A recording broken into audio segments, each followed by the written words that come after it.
part-time ko pong ginagawa si Live Good ngayon in my status po na silver rank na ako ngayon kay Live Good. Kumikita ako, di ba? Meron akong full-time na trabaho pero kumikita ako as a part-time dito kay Live Good.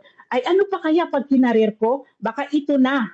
Baka ito na ang tutulong sa akin na hindi ko na kailangan iguguhol yung oras ko sa 16 hours to 22 hours na magtrabaho. Baka ito na rin yung time na dito ko na kinukuha lahat, di ba? Dito ko na kinukuha lahat ng mga tinutulong ko sa pamilya ko at sa mga kapatid ko. So sa ganyang bagay, I'm so grateful po talaga na pumasok ako sa napakagandang sistema ni Live Good po. So kung nakaya ko, di ba? Kung nagawa ko, kayang-kaya nyo rin po yon. Ang kailangan lang po natin gawin is just believe in yourself po at saka take action agad. Kasi me, myself, I believe na kahit gas-gas na po ito sa pandinig ng iba at saka gas-gas na to sa tenga ng iba, opportunity knocks only once. But then, Live Good.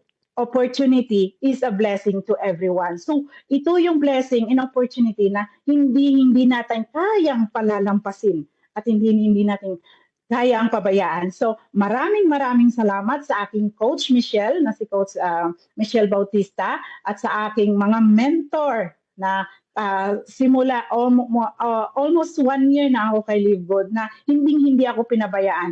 Kay Coach Fernan, napaka-inspiring lahat ng mga binibitawang salita niya sa trainings niya. Napaka-inspiring lahat. Ito yung bagay na makaka-inspire sa atin na huwag ka lang mangarap, basta hanggang dyan lang. Kailangan mong umusad, kailangan mong go for the gold, go for the diamond, and go for the crown diamond. At saka sa ating rin dito sa coach na si Coach Ayan, napaka humble at saka napaka matulungin. At pinagmamalaki ko rin po yung aking bagong academy, the One Academy na pinapangunahan nila ni Coach Maki, di ba?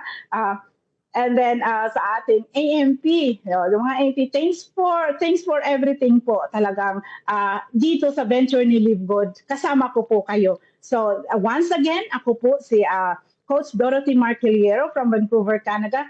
To God be all the glory po. See you on the top.